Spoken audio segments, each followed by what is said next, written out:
Welcome to the Outhouse Lounge, where we relax and talk about stuff. You know what I mean. With me today is a man who plays and hand creates a rather cool ancient instrument, the Digeridoo. Pitz Quattrone has been on national television, played in front of large audiences, and credits the Aboriginal wind instrument for saving his life. Welcome to the Outhouse Lounge, Pitz Quattrone. Thanks, Chris. Great to be with you. It's great to have you here. And might I note that you have quite a few of the ones you hand created behind you? I do. Yes, I make instruments among many other things with the didgeridoo. I know the great Rolf Harris played that instrument. I am a big Rolf Harris guy. Fun fact about him, he played the didgeridoo on Kate Bush's very cool The Dreaming album. Ooh, I did not know that. I know he had the big hit with Tie Me Kangaroo Down Sport. One of the great classics of all time, mind you. He also had a close kind of haircut to Gary Glitter, but he had his first. It's a different story for a different day.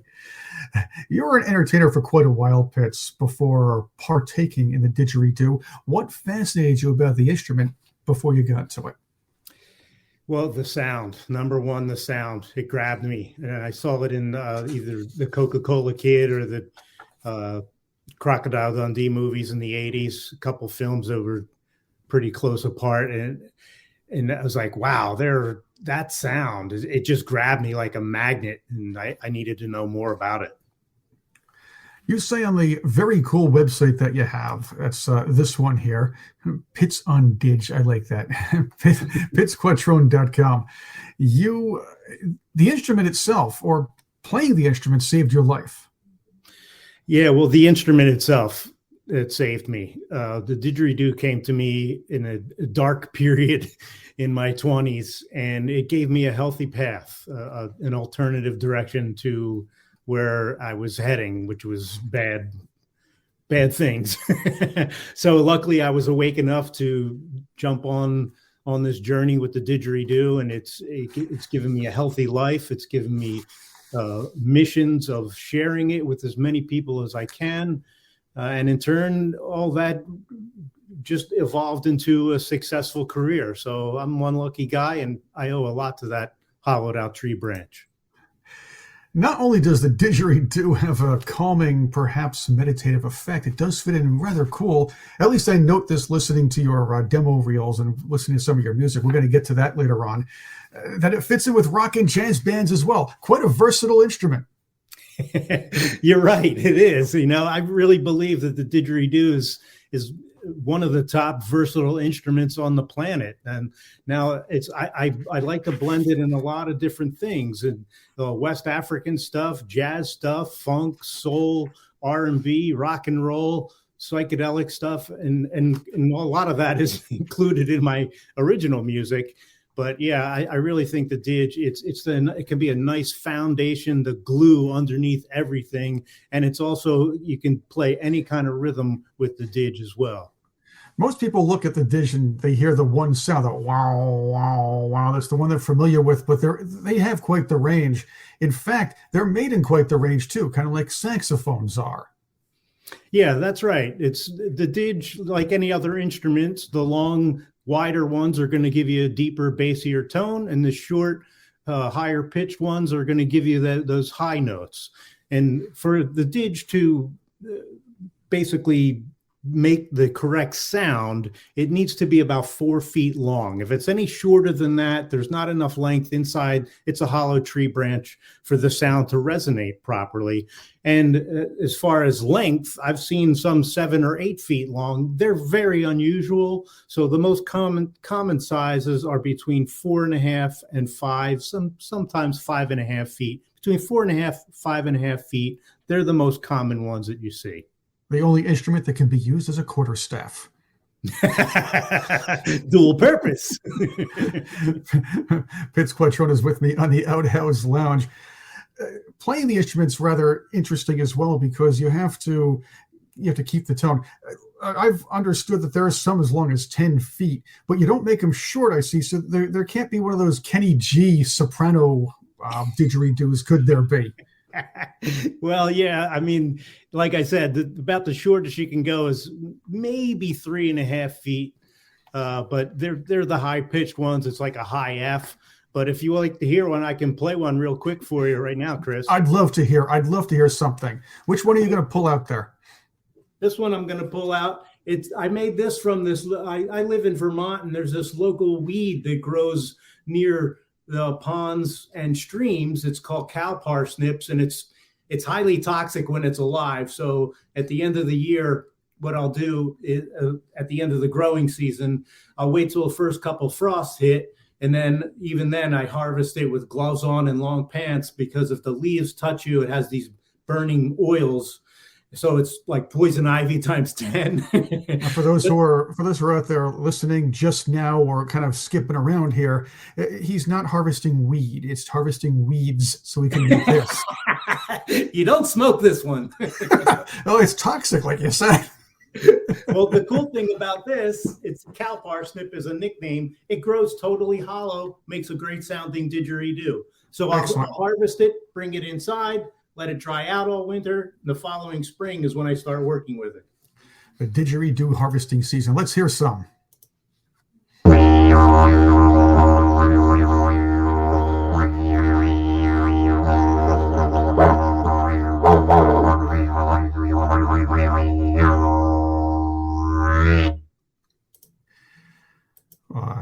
That's quite fun.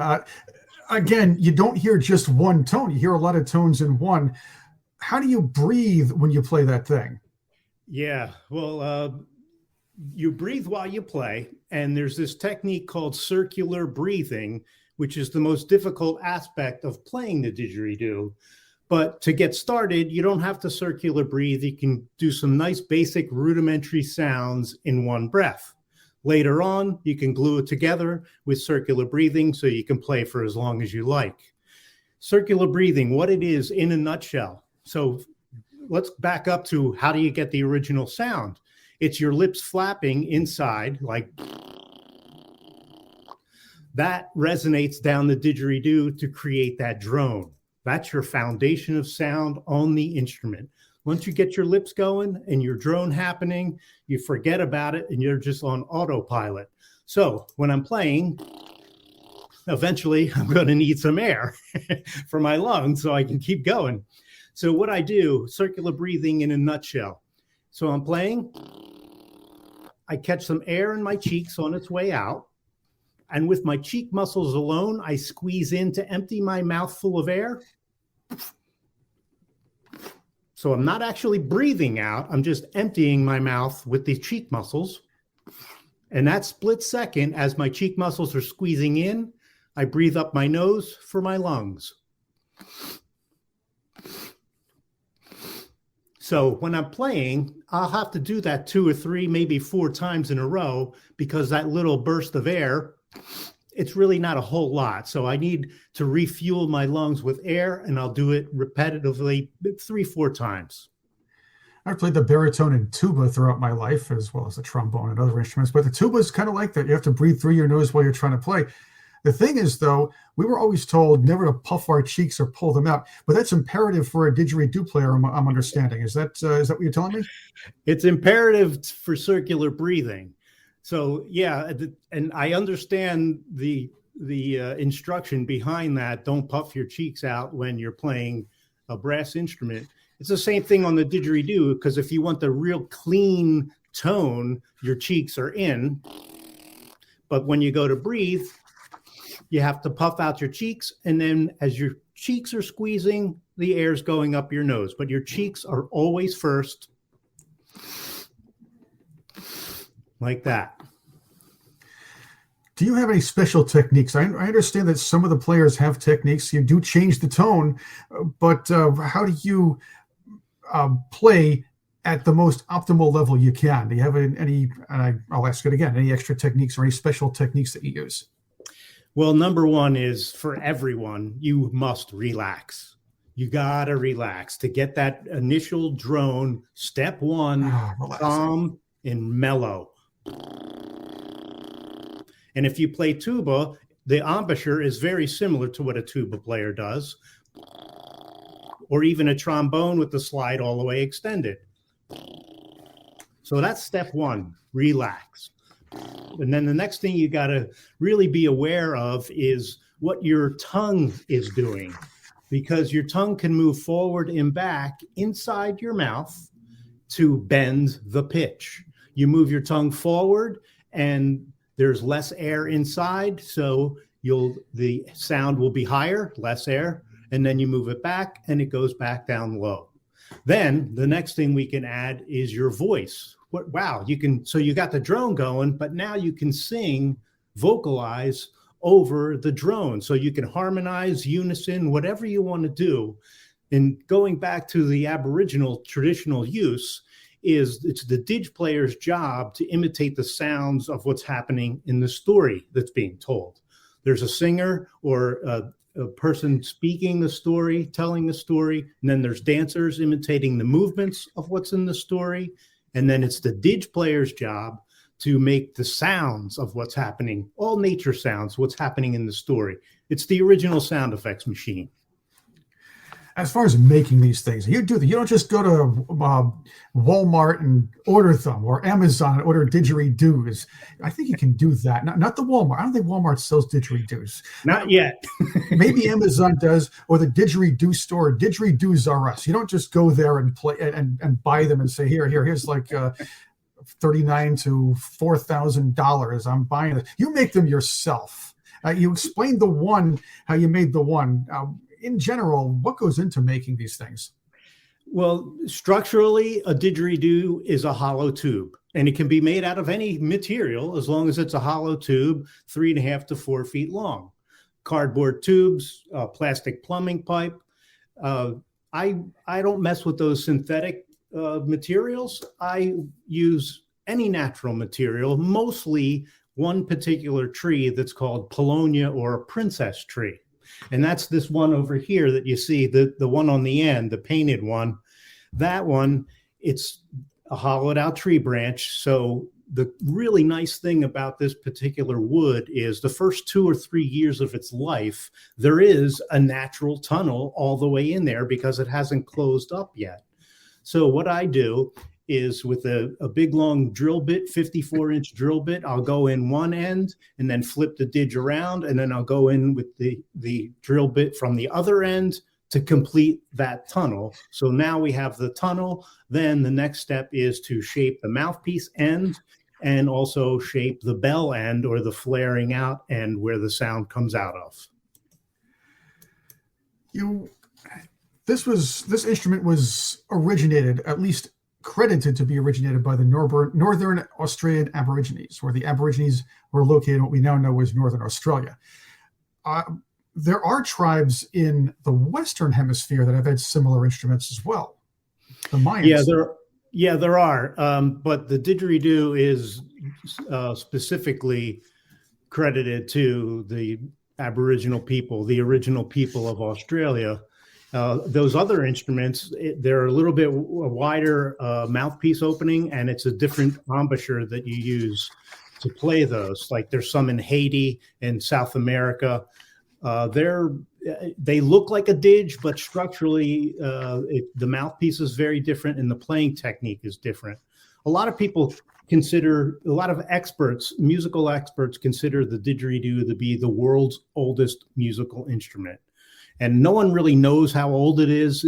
I've heard between 1,500 years and up to 40,000 years old.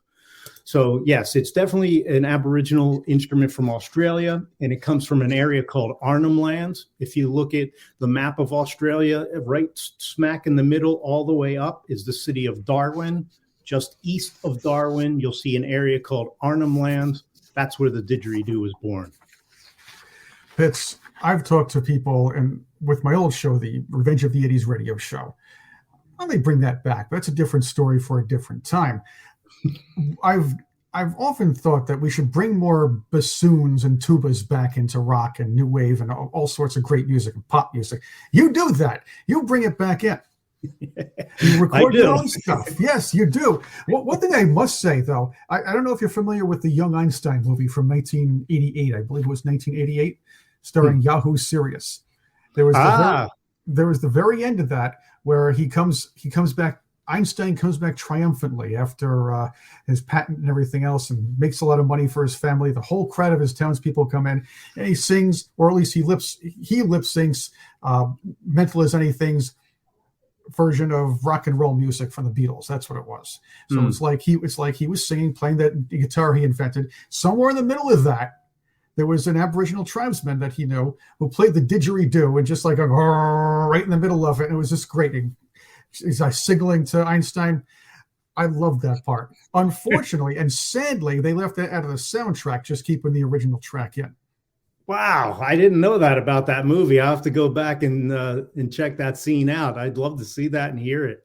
It was the very end where he was triumphant, where he played in front of everybody, and it was after all the good stuff happened and all the bad things. So it was the end. It was after the climax, if you will. And Gotcha. He brought Murray Curie home to meet his parents. Yeah, well, getting back to your question, me putting the dig in different music, yeah, that's one of my missions. Above all, my mission is to share this instrument with as many people as possible, to help whoever I can. Maybe it'll help the way it helped me.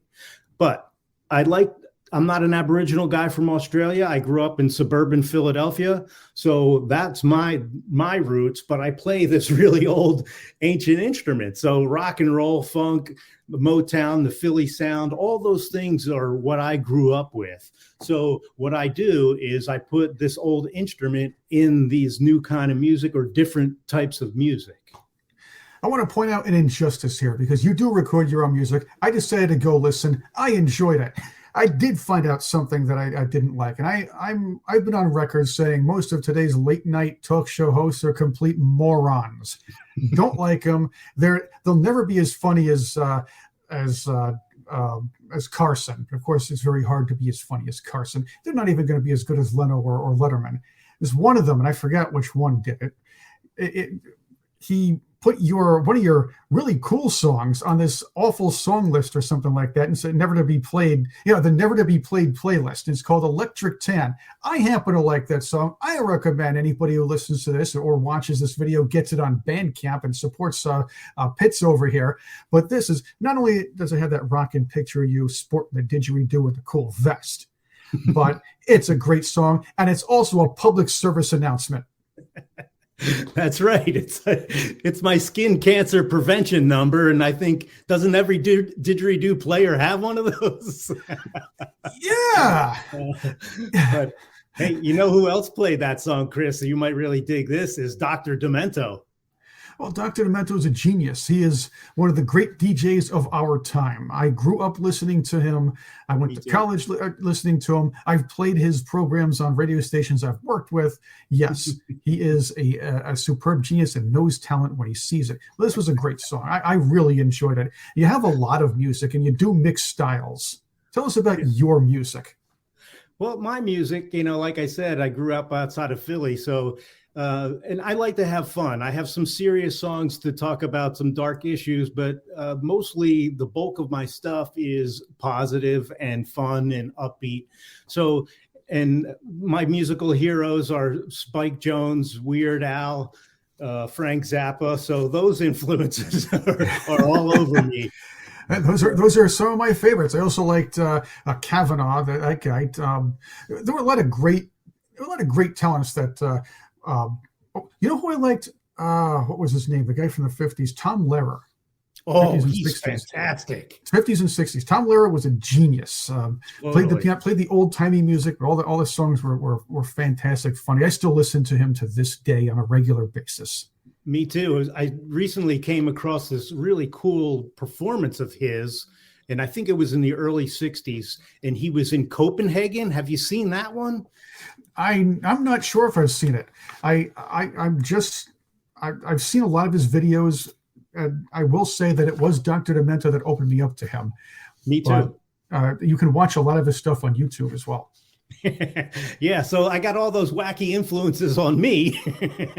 And so I love food, and so I talk about food a lot, and I talk about like just weird fun stuff, and I want someone to enjoy my music for what it is, a positive message, have fun, maybe forget about life for 4 to 5 minutes and listen to one of my tunes or come to one of my shows and forget about the troubles of the world for a couple hours. You can find this off your website, Pitz Quattrone, pitzquattrone.com. And I believe the collection's in Bandcamp. Yeah, I'm in Bandcamp, SoundCloud, YouTube. I'm everywhere. Excellent. That's always good. Here's something fun that I read on your website. And I have trouble believing this, but if I ever get this, I'm not wearing that machine. I'm buying one of yours. Okay. The Digeridoo supposedly, and again, it's on your site, so I'm going to take this at face value here. I'm a longtime broadcast journalist, so I don't take things at face value, but you're a cool guy, so I'm just going to do it that way. The Digeridoo can help cure sleep apnea? Yes, it can. And that's not just my declaration. It's backed by hard science. And so you're a journalist, you'll like that. It's hard science, not the science. Big difference. Okay. Right. In 2005, the British Medical Journal published a study that a doctor in Switzerland did with 25 of his sleep apnea patients. And what he did was he brought in a didgeridoo teacher, and the folks learned how to play the didge. They played for 6 times a week, half an hour a day for 4 months. And at the end of that period, their obstructive sleep apnea dramatically decreased. And it's been explained to me from healthcare professionals, it's because in sleep apnea, obstructive sleep apnea, there's muscles in the lower throat that tend to get loose and flabby and obstruct the airway. So playing the didgeridoo gives those muscles a workout that it's an internal workout.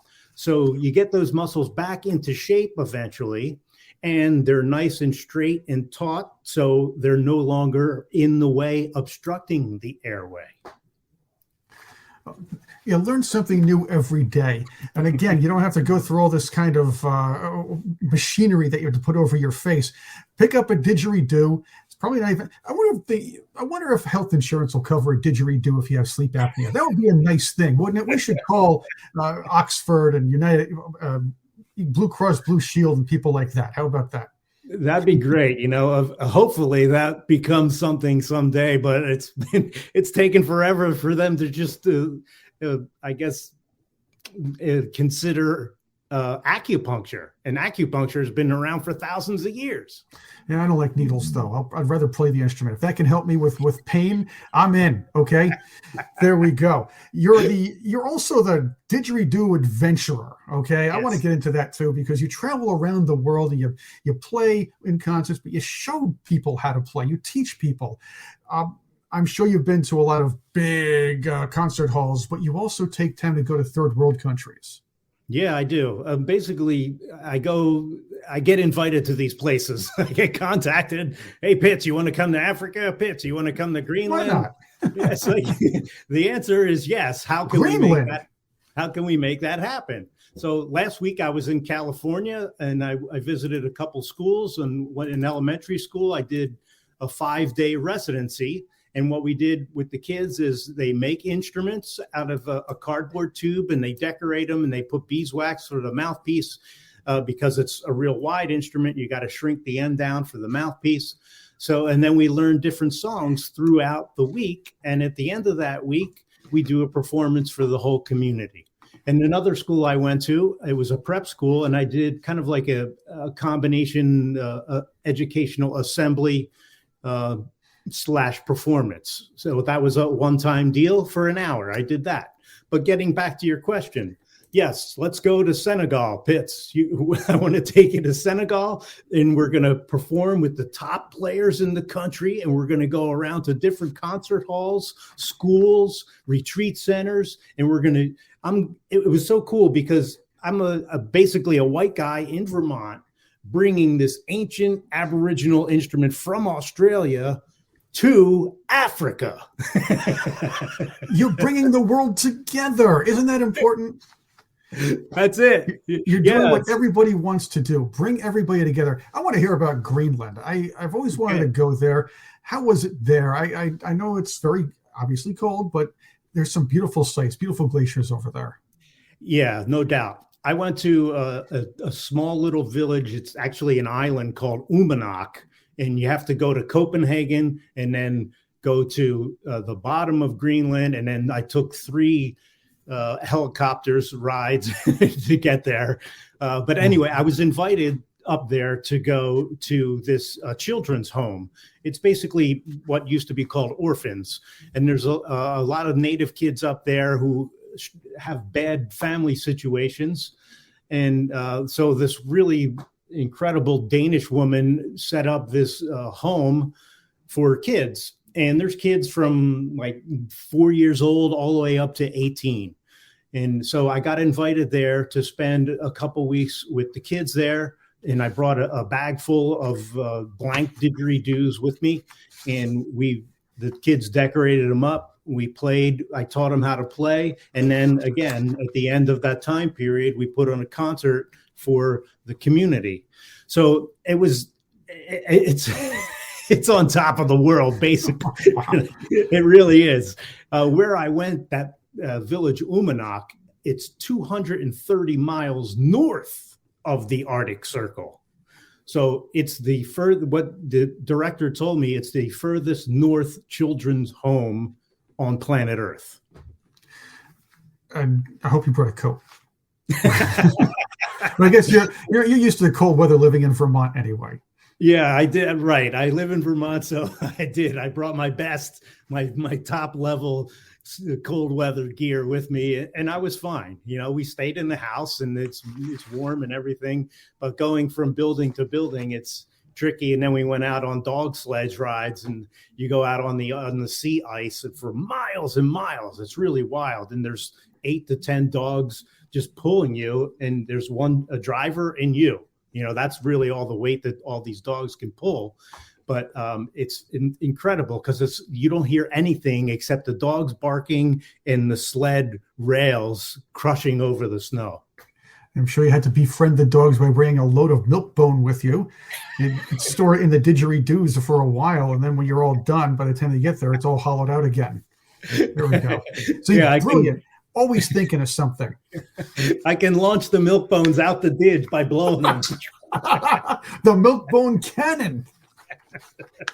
There it is. Great ideas are always heard on the Outhouse Lounge. You got it. Pitz, you're an all-around entertainer as well, and I want to get to some of the things you do. Tell me more about the guy I'm going to present right here. Is the inferior lounge singer, if you will. I like the mustache. The mustache is cool. Very 50s. Yeah. That's my alter ego, Harv Darvis, inferior lounge singer. Yeah, the mustache is like I got it from, you know what, I saw a great image that fit what I had an idea in my head, and it was when Vincent Price was younger. He had that really cool stash, and that's what my wife drew it on. we had the picture of Vincent Price, and she drew it on for me. And then I slick back my hair and the eyebrows, and it's the whole scene. I was thinking more Santini from Sha Na Na, but I guess the Vincent Price thing does work. Well, that works too, you know. But the outfit's great. That outfit would have been perfect for the Outhouse Lounge, that I can tell you. Oh, yeah. Yeah, so Harv Darvis has been evolving since I was a little kid. One of my uncles who really turned me on to music and changed my life at an early age, for some reason, he had a nickname for me. He called me Harv Darvis because I guess Harv and Darv rhyme, and so he went Harv Darvis. So a few years ago, it was during lockdown. I was like, what else can I do here? Oh, boy. A lot of really bad ideas have been thought about in lockdown. But this is a good one. I like this one. I had a lot of bad ideas during lockdown. Yeah, so Harv is he's a very heartwarming guy, and he doesn't know the words to any of the songs that he sings. So maybe he'll know like one line, and then he'll just go on a riff from there, and he finds his way into hearts worldwide. Well, like maybe Enrico Palazzo would be very happy to sing with him. Nice. Chris Cordani here with with Pitz Quattrone, the Digeridoo adventurer, the man who brought the Digeridoo not only to Africa but the outer reaches of the Arctic Circle. That's absolutely amazing. I also note that you're a play-by-play guy for a while, and I like sports as well. We're going to talk a little sports bowl if you'd like, but Sure. Just kidding. I like to call it sports. People call it sports bowl. I don't even know why, because I'm watching sports puck right now as the Stanley Cup playoffs are on. Right, where's the ball? That's right. George Carlin says it's not even a sport. So George Carlin says, say that? George Carlin had this whole routine about sports. He said there's only 3 sports: baseball, basketball, and football. He had an argument for everything. He even said hockey wasn't a sport. It was 3 activities going on at once: fighting, playing with the puck, ice skating. There we go. Or no, I think he said it: skating, playing with the puck, and beating the snot out of each other. That's what it was. Okay. Yeah. I'm using a different word, obviously. And tennis couldn't be a sport because it's a derivative of ping pong, I believe he said. And he didn't say, and soccer wasn't a sport because you couldn't touch it and there were dots on the ball. The man's brilliant. That's all I can say. Oh, George. There was only one George. He was the greatest. I loved him. But you've done play-by-play. That sounds like a lot of fun.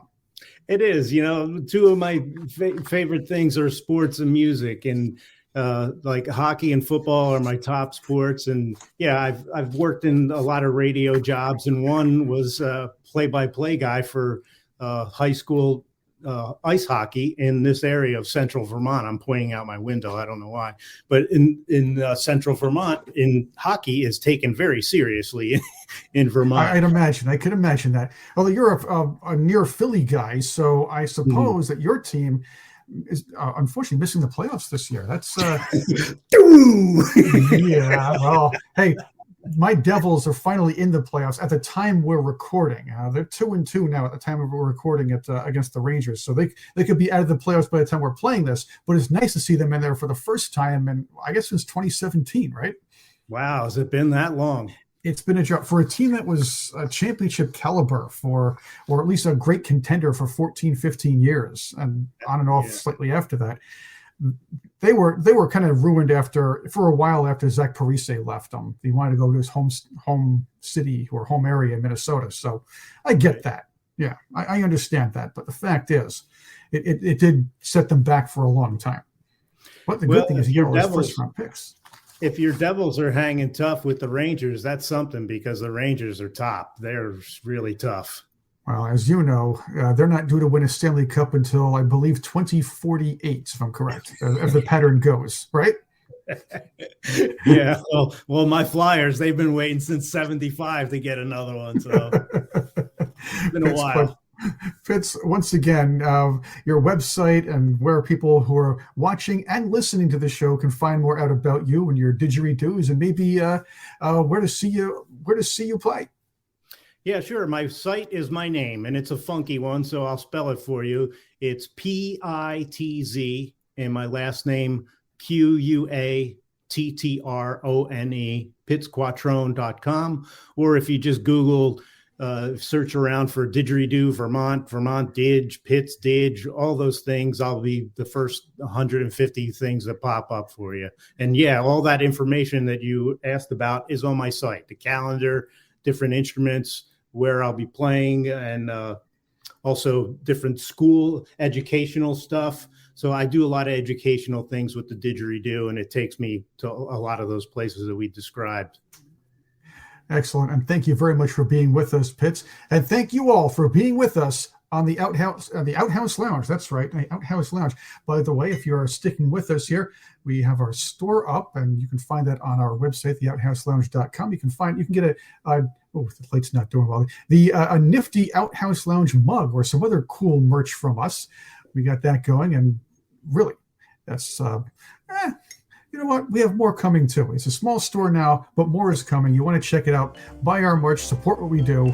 That would be theouthouselounge.com, soon to be theouthouselounge.com/shop, because I want to change that over. But that's a different story too. Once again, thank you for being with us on the Outhouse Lounge.